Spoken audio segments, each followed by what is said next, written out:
Slip not പഠിച്ചു കഴിഞ്ഞാൽ next സ്റ്റിച്ചിൻ്റെ പേരാണ് ചെയിൻ സ്റ്റിച്ച്.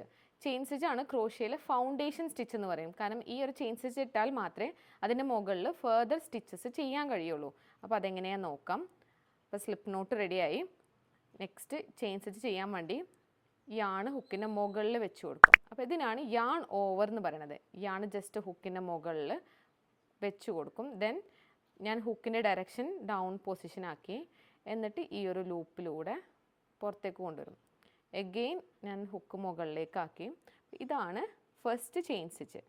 ഈ ഡയറക്ഷൻ സെയിം റിപ്പീറ്റ് ചെയ്യുക. Okay, yarn over.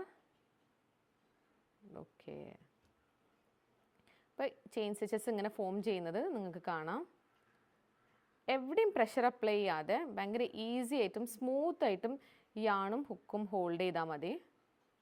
ഓക്കെ, നിങ്ങൾ നന്നായിട്ട് പ്രാക്ടീസ് ചെയ്ത് കഴിഞ്ഞാൽ നിങ്ങളുടെ സ്റ്റിച്ചസ് ഇതുപോലെ നീറ്റ് ആൻഡ് യൂണിഫോം സ്റ്റിച്ചസ് ആയിട്ട് വരും. അധികം ഗ്യാപ്പ് ഒന്നും ഇല്ലാതെ നല്ല ഭംഗിയുള്ള സ്റ്റിച്ചസ് വരും. അപ്പോൾ അതിനുവേണ്ടി കണ്ടിന്യൂസ്ലി ചെയിൻ സ്റ്റിച്ച് പ്രാക്ടീസ് ചെയ്യാം.